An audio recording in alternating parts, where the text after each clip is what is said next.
everyone, I'm Andrew Bartolotta. Thank you for joining us for a cityCURRENT conversation. We have world-renowned photojournalist, photographer extraordinaire John Noltner with us today.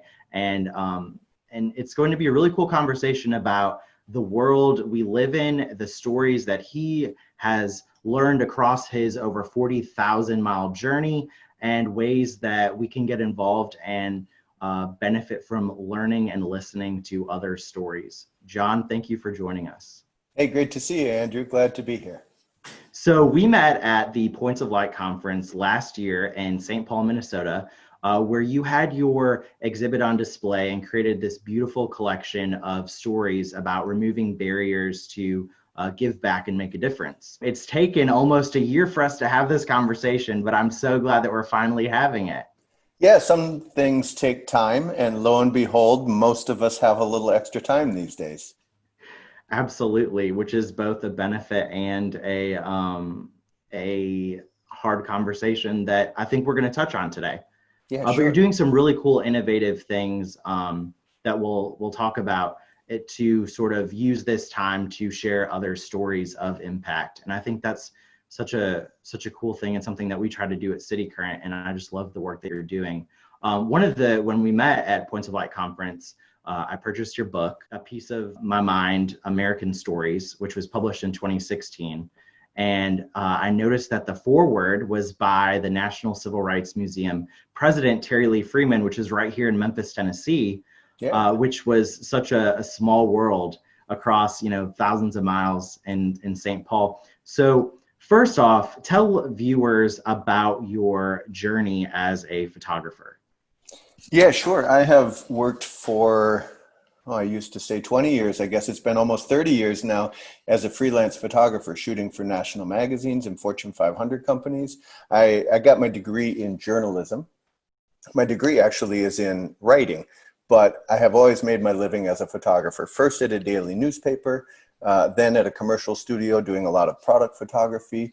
And so I took what I learned from storytelling in the journalism world and from technical abilities in the studio world and combined those into sort of high-level documentary photography, shooting human interest and travel stories across the United States and around the world.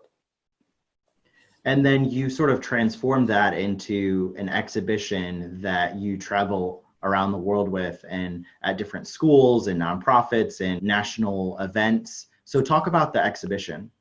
Yeah, so I'll back up and give you a little bit of background on A Piece of My Mind, which actually began the last time we had an economic hiccup in this country.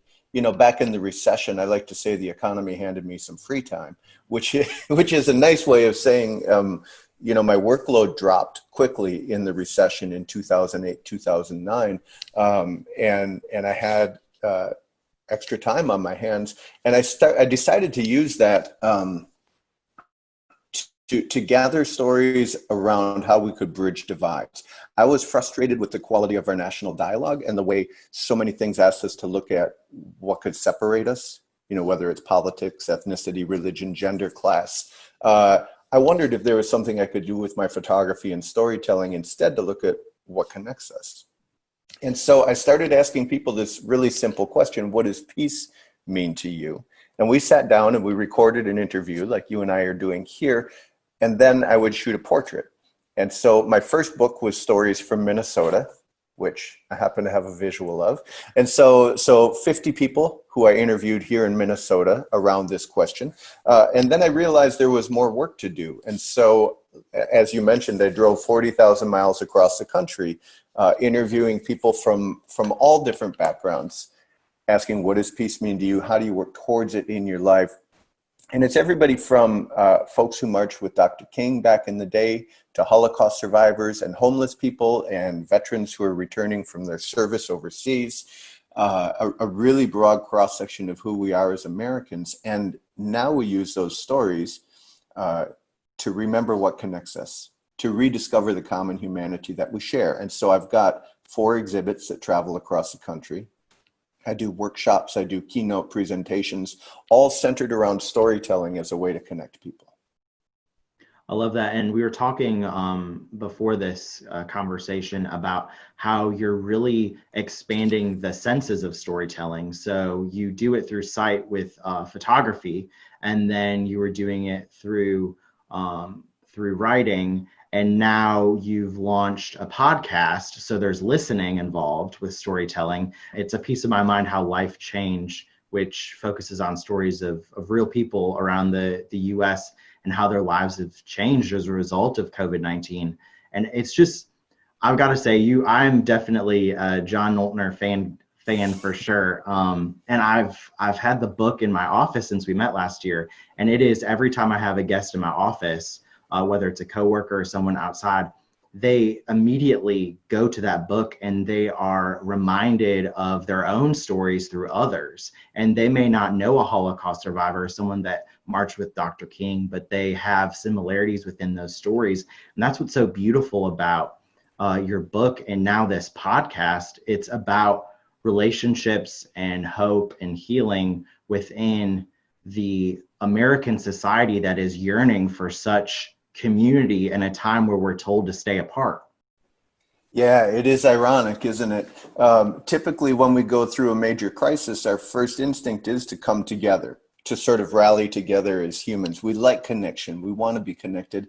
And now we're finding that in order to protect one another, we actually have to stay apart. And so we have to find new and creative ways to connect. Regarding the podcast that you mentioned, this was a bit of a strange new format for me because I've always considered myself a photographer. I've always worked as a photographer. And so the idea of creating a story without a photo was a little different for me. But I realized really quickly, besides the logistics around being able to photograph people, I realized that what I really love about a piece of my mind and this process is the conversation. What I really love is finding that common ground and being able to discover in someone who might have a totally different life experience than me, that we can still find a way to relate. And so it happened very quickly. When somebody suggested, hey, you should gather stories around COVID-19, and somebody else said, hey, you should have a podcast. And, I let that simmer for a couple of days and we put it together. And I think we launched it probably about a month ago. We've produced over 30, well, I've done more than 30 interviews. We've released about 30 podcasts so far because I really wanted to quickly create a body of work that could reflect a little bit of what we're experiencing together through this COVID-19 social distancing. And while there's never full truth in any one story, I think for me, when you put all of those stories together, you start to really weave a human fabric of what our experience is. And so again, I've talked to people from broadly diverse backgrounds, from somebody who had just qualified for the Olympic Games on the women's sailing team, only to find out a couple of weeks later that the Olympics were postponed, to a nurse in an urban center that's dealing with COVID cases, to a stonemason in central Kansas where essentially there are no cases of COVID-19. And so this really different set of experiences and how we're all dealing with it personally has not only been sort of insightful for other people, I hope, but it's been insightful for me. It's been something that's sort of reminded me of connection in a time when it can be difficult to be connected. Absolutely. So what are there any favorite transformational moments through those interviews that you'd like to share with our viewers so they can listen to the podcast as well? Yeah, so I'm gonna share two thoughts with you. And the first is an interview that I just did yesterday. So it's not posted yet. People will have to be patient and come back next week. But this is a reason to come back with a singer-songwriter in Minneapolis named Neil Hagberg. And he talked about his dogs waking him up. He has a routine of taking an early morning walk around one of our many lakes in Minnesota. And he said his dogs woke him up early at about 4 o'clock in the morning. And he went out for a walk at 4 o'clock. And he happened to notice that almost every other house around the lake had its lights on at that early hour. And he said he's walked at that hour frequently before, and never before has he seen that many lights on in that many houses. And it occurred to him that there's a collective suffering. You know, people are having trouble sleeping. People have anxiety. People are worried about how they're going to feed their families. And these lights that were on in so many houses that early in the morning reminded him of that fact. So that was a really powerful statement. And then another interview, in fact, I think it was this episode number 2. Barry Yeoman is a journalist out of Durham, North Carolina, also a longtime friend. He's a 59-year-old gay man, and he talks about, well, he had this quote that I thought was really beautiful. He said, you know, I've been through a plague before with AIDS in the 80s when he was a young man. And he said, at the best of times, I think I've been through a plague before, and I'm well equipped and resilient. At the worst of times, I realize I've been through a plague before, and I might be suffering from PTSD. Wow. You know, so that common experience of seeing this tidal wave of infections and suffering coming and having to learn how to navigate that, I thought that parallel was really interesting. Wow, that's really compelling. And I think also when you look at, because the AIDS pandemic is regularly compared with COVID-19, I think because of the silence of it, you can't see it. And I think that's something that we're struggling with too. I actually live right outside of Memphis in Mississippi, and we have some really diehard believers that this might be a hoax, or this might not be as serious as it is. And it's really hard to see those people out in public without wearing any face mask or protective gear, or wearing gloves, or even using hand sanitizer. And you just pray and hope that those people aren't infected as well, but you also realize that they aren't helping to this issue as well. And so you don't want them to get it, but you also don't want them to give it to you. And so I think that's an interesting comparison, and so different perspectives and sides of maybe political aisles or whatever life experiences, but there's still lessons learned in between that you're able to share. I think that there is a perception that having to wear a mask and having to isolate is an imposition on us. But what I hope people can see is that it's a communal effort, and that it's an opportunity to sort of work together to solve a problem. And I think if anything from this issue, you know, COVID, this is the first time, certainly in my lifetime, that the entire world has been facing the same dilemma in the same sort of way. And my hope is that through this process, we can begin to recognize that commonality, and we can find new ways to work together.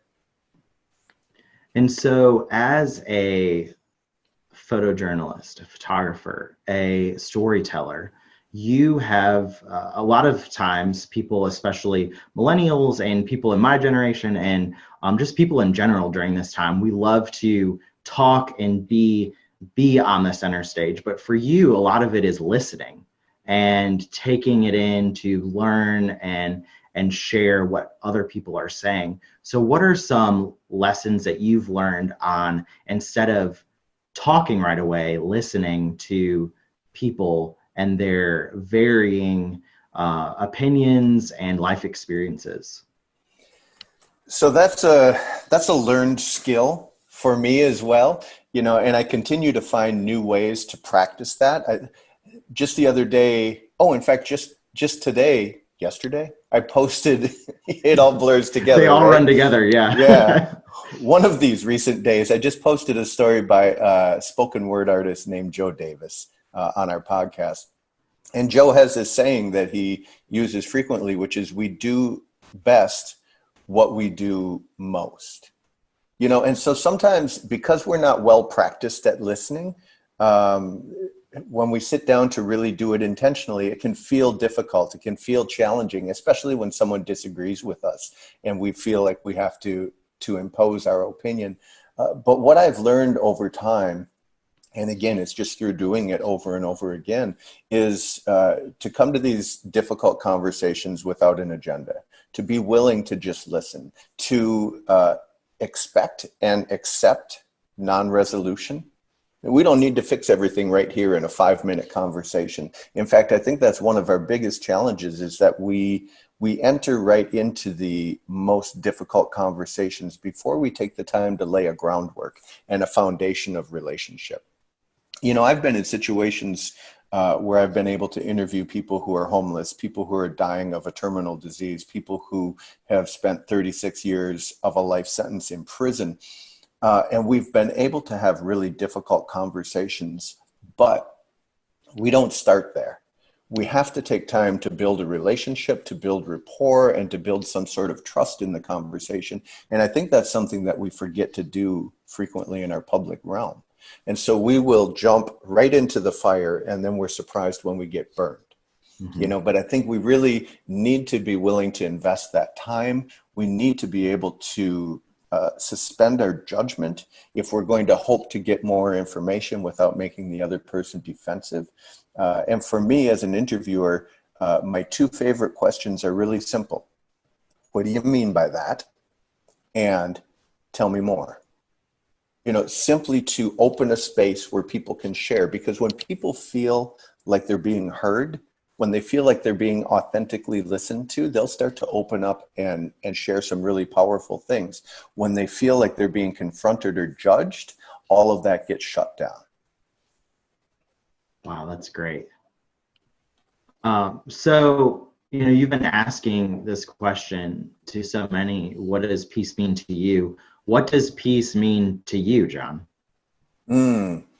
Yeah, of course, that changes by the day. And if you had asked me that before self-isolation in COVID, it would have been a different answer than it is now. Although I think it always revolves around the sphere of collective peace. You know, it's fine if I have what I need. It's fine if I have the ability to thrive. But for me, peace is more of a collective action. And so it's really more about making sure that everybody around me has the tools that they need in order to thrive. It's making sure that people, you know, have freedom of expression. It's making sure that people have the right to pursue happiness. You know, it's making sure that oppression is minimized and that people have the opportunity to thrive. I think that's great. And my wife and I talk about this all the time. We love to travel, but we notice that a lot of maybe our family members or friends, they stay in this centralized bubble, and they think that the world that they live in is the world that everyone else lives in. But it's one of the great things about reading your book too and seeing those visuals is that we are a melting pot just in America alone, let alone the world.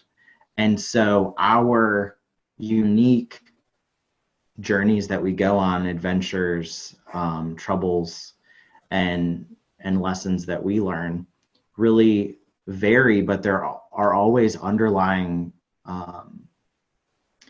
comparisons and also lessons that we can learn from each other. So I think it's great that you are on this mission for over 20 years to share stories of others, but then also have these commonalities where, you know, a conversation with someone in deep rural Mississippi can find commonalities with someone in California or New York.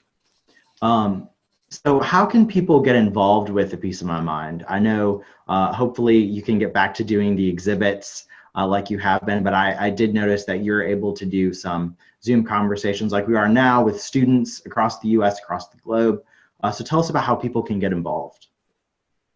Yeah, so as you mentioned, all of our sort of public and travel work has been paused for a little while until we can gather people again. But we have started doing some virtual engagements. And so just last week on Earth Day, I was working with a private school called the Conserve School in northern Minnesota. Nope, northern Wisconsin, and they are teaching people with an eye towards ecology and environmental studies. And so we did an hour-long workshop around the idea of combining words and images to articulate sort of our deepest values. And so we asked them about how what environmental peace meant to them. And I coached them in being able to create their own stories.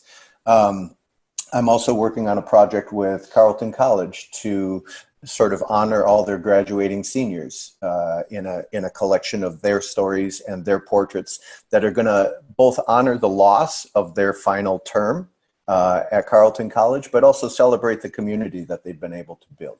So we do these sort of online engagements. We do these sort of online workshops. People can go to the website, which is just apieceofmymind.net. Also the acronym APOMM.net. We're on all of the social media outlets. And we also have the new podcast, which is How Life Changed. And so I can get you those links so you can put them in the liner notes. The other thing that we started about a year ago and has begun to get traction is a 20-minute training video that people can use with a discussion guide in their own communities, whether or not I'm present, that uses some of these stories to explore ways that we can live better together. I love that. Are there any exciting projects you want to tease us with that you're working on? We talked a little bit before about this notion of an international version for A Piece of My Mind. And we were just about to launch that. We were just about to do a crowdfunding campaign through Indiegogo to fund some international travel, to gather stories from places that have experienced conflict, but have found creative ways to respond to the conflict, creative ways to rebuild social capital in communities where trust has been lost. We were going to launch that about 2 weeks before COVID happened. I'm sorry, 2 weeks after COVID happened. So we've put a pause on that. We'll wait until the world comes back to some semblance of normal. But you can watch for that in the future. But also, I've just been talking with a publisher who's made a book offer for my third book, which will be essentially a memoir of my experience. I've spent so much time telling other people's stories and sort of minimizing my voice in that process. But over the years, I've realized that I also have something to share, a story to tell about going outside of your comfort zone, about reaching out and learning things outside of your bubble, so to speak, and beginning to understand where my own blind spots are. And so we expect that this book will come out in the summer of 2021, and it will be called Lessons on the Road to Peace. So the book is essentially written. We just have to do a few revisions and go through the publishing process. Great. And are there any lasting words of encouragement or lessons you would like to leave our audience with? I think the thing I need to remind myself, especially now, maybe, is that, well, I'll give you two things. The first is that we can do big things. You know, sometimes I think we look at the problems of the world and we think that they're bigger than the solutions we bring to the table. But in fact, we can do big things if we make the choice, if the commitment to create change. And we can do it on an individual level, and we can do it on a society level. And the second thing that I would like to remember from myself is that we're all better together. You know, that we're inclined as human beings to protect ourselves and to isolate ourselves and to care for ourselves. But in fact, the most richness, the most fulfillment for me comes when I'm reaching out to other people, comes when I'm able to connect across some of those divides and recognize that connection that we all have. I love that. That's great. Where can people go to learn more? Again, you mentioned the website, social media. Give the viewers one more opportunity to jot that down. We'll have that in the notes section as well. But give viewers where they can learn more, where they can purchase your book, and yeah. Yeah. So you can find all of the information about our programming on our website, which is apieceofmymind.net, PEACE, that sort of piece. Also APOMM.net if you don't want to type so many letters.